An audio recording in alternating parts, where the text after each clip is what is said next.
ममता अभिषेक पर गंभीर आरोप, अधीर रंजन चौधरी ने खोली पोल। बंगाल में ममता की वोट चोरी हुई एक्सपोज। पीएम मोदी से मुलाकात के बाद बदले अधीर रंजन चौधरी के बोल। पश्चिम बंगाल में जहां 2026 में विधानसभा के चुनाव आने वाले हैं, उससे पहले ही कांग्रेस के वरिष्ठ नेता और पूर्व प्रदेश अध्यक्ष अधीर रंजन चौधरी ने तृणमूल कांग्रेस और मुख्यमंत्री ममता बनर्जी पर अब तीखा हमला बोल दिया है और पोल पट्टी खोल दी है कि कैसे वोटर लिस्ट में गड़बड़ी, चुनावी हिंसा, वोट चोरी जैसे गंभीर आरोप अब ममता बनर्जी पर, टीएमसी पर लगाए गए हैं अधीर रंजन चौधरी के द्वारा और कई सवाल पूछते हुए बंगाल की सरकार को घेरा है। और ये मामला ऐसे समय पर सामने आया है जब कुछ दिन पहले ही अधीर रंजन चौधरी की प्रधानमंत्री नरेंद्र मोदी से मुलाकात हुई थी। अब लगातार उठ रहे हैं सवाल, क्या ये कांग्रेस की नई रणनीति के संकेत हैं या फिर अधीर रंजन चौधरी की ये व्यक्तिगत राय है। जिस तरीके से अब उन्होंने ममता बनर्जी पर कई मुद्दों को लेकर हमला बोला है। दरअसल नए साल से एक दिन पहले ही अधीर रंजन चौधरी ने मीडिया से बातचीत में टीएमसी पर जमकर निशाना साधा और अधीर रंजन चौधरी ने कहा, ममता बनर्जी और उनकी पार्टी मतदाता सूची में हेरफेर करके वोट चोरी कर रही है। और एसआईआर प्रक्रिया पर सवाल उठाते हुए अधीर रंजन चौधरी ने आरोप लगाया कि टीएमसी पहले मतदाताओं को डराती है और फिर खुद मसीहा बनकर अपने आप को पेश करती है। ममता बनर्जी वोट रॉबरी करती हैं और बंगाल में टीएमसी का महाजंगल राज है, जहां लोग स्वतंत्र रूप से वोट नहीं डाल सकते। पंचायत चुनाव में विरोधियों को मारकर या नामांकन रद्द कर यहां पर चुनाव को प्रभावित किया जाता है। और इसी के साथ साथ अभिषेक बनर्जी और ममता बनर्जी पर कई गंभीर आरोप भी अधीर रंजन चौधरी ने लगाए हैं। जरा सुनिए क्या कुछ कहा है अधीर रंजन चौधरी ने मीडिया से बात करते हुए और किस तरीके से उन्होंने ममता बनर्जी से तीखे सवाल किए हैं। चुनाव आयोग को सवाल आपको जरा याद दिला दे, राहुल गांधी और राहुल गांधी की अगुवाई में कांग्रेस और उनके साथ साथ जो जुड़े हुए पार्टियों ने बहुत पहले किया था और हम लोग पहले ये बात बताई थी कि चुनाव आयोग ने जवाब नहीं देते हैं। आज जो बात उठा रहे हैं, जो सवाल उठा रहे हैं बंगाल से आकर, तो मुद्दा बिहार में भी उठाए थे हम लोग कि कितने बांग्लादेशियों को, कितने रोहिंग्याओं को आप निकाल चुके हैं, किसने घुसपैठियों को आप निकाल चुके हैं, इसका ब्यौरा दिया करो। ये पुरानी बातें हो गए। अच्छा, दूसरी बात, बंगाल में एसआईआर होने की प्रक्रिया होने की पहले ममता बनर्जी खुद ये धमकाई थी कि मैं बंगाल में एसआईआर नहीं होने देंगी मैं बंगाल में एसआईआर।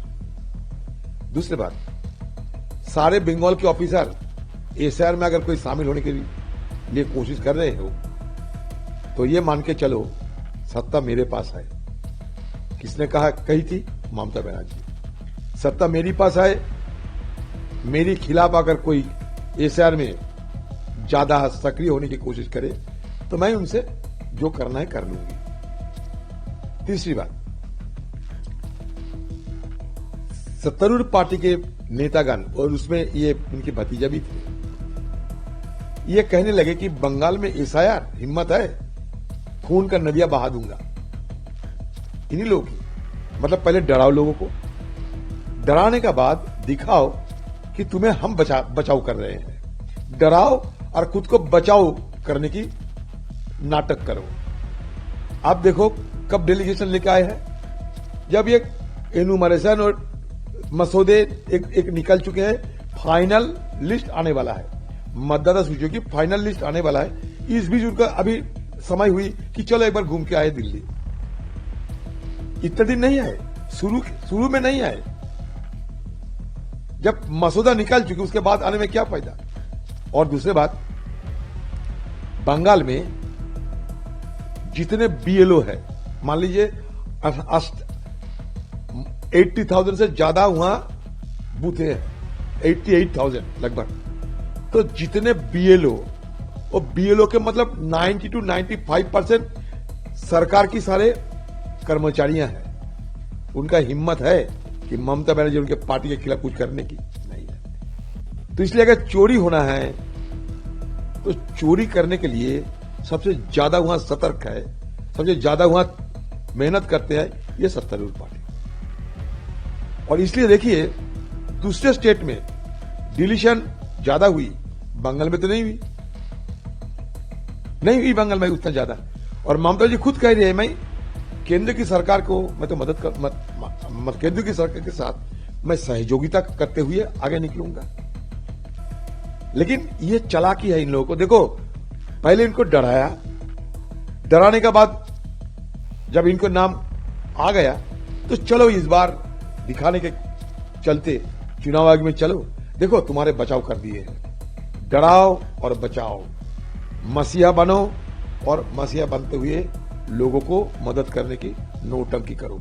लेकिन ये ममता बनर्जी बंगाल के लोगों के लिए मसीहा नहीं बल्कि मुसीबत बन गई है। और बंगाल में ये जो ज्ञान देने यहां आए थे उनके भतीजे, बंगाल में चुनाव में क्या होते हैं, पंचायत चुनाव में अगर हम नामांकन भर पाए इसके लिए मुझे हाईकोर्ट में दरखास्त करनी पड़ी। बंगाल में पंचायत चुनाव में, नगर पालिका चुनाव में, कोऑपरेटिव के चुनाव में, कोई भी चुनाव में जहां विधानसभा लोकसभा नहीं रहते, विधानसभा लोकसभा चुनाव के अलावा बंगाल में जितना चुनाव होते हैं, मतलब जितना चुनाव होते हैं नामांकन नहीं भरने दिया जाते हैं, मार के भगा दिया जाते हैं। और पंचायत चुनाव में 65 लोगों को खून हो चुके थे।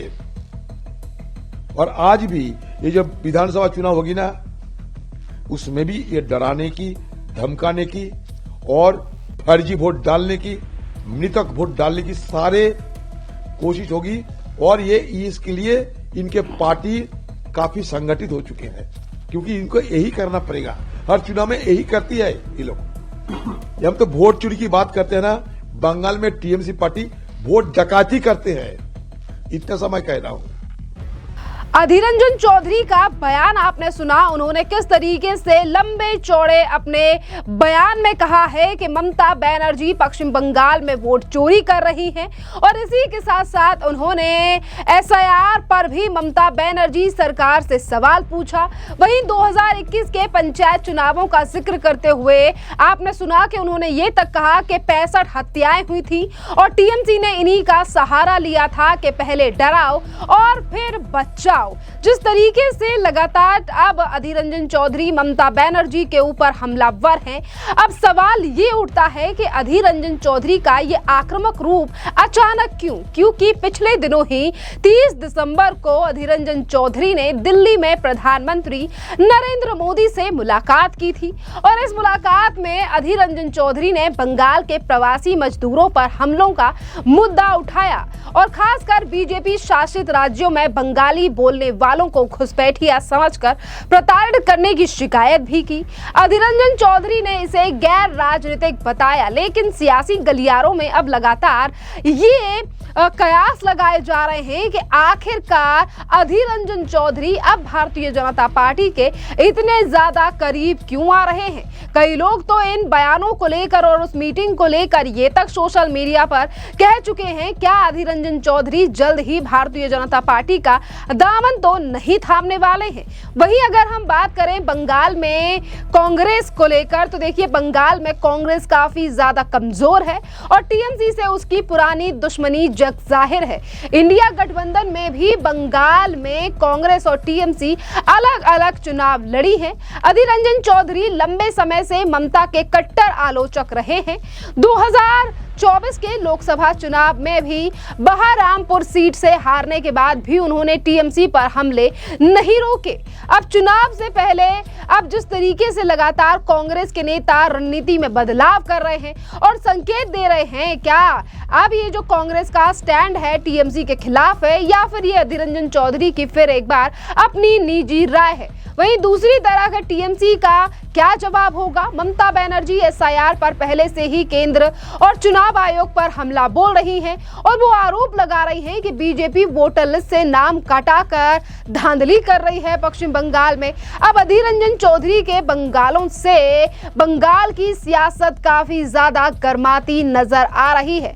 वहीं दूसरी तरफ ये भी कहा जा रहा है कि अधीर रंजन का प्रधानमंत्री मोदी से मिलना और फिर टीएमसी पे हमला ये संयोग नहीं लगता। शायद कांग्रेस बंगाल में बीजेपी के खिलाफ टीएमसी को कमजोर करने की कोशिश कर रही है या अधीर रंजन चौधरी अपना अलग रास्ता तलाश रहे हैं। बंगाल की राजनीति में अब 2026 के जो चुनाव हैं, जिन्हें आने में अब ज्यादा महीनों का समय नहीं रह गया है, उससे पहले अब सियासी तूफान के समीकरण दिखाई देने लगे हैं। देखना अहम रहेगा कि अधीर रंजन चौधरी का ये रुख हाईकमान का समर्थन हासिल होगा या फिर इसे वो अपने व्यक्तिगत तरीके से ही देखेंगे और आने वाले चुनाव से पहले क्या कुछ बदलाव देखने के लिए मिलेगा पश्चिम बंगाल पर, इस पर भी हमारी नजर बनी हुई है। खैर, इस पूरे मामले पर अब आपकी भी जो राय हो, आप भी हमें कमेंट कर जरूर बताइए। धन्यवाद।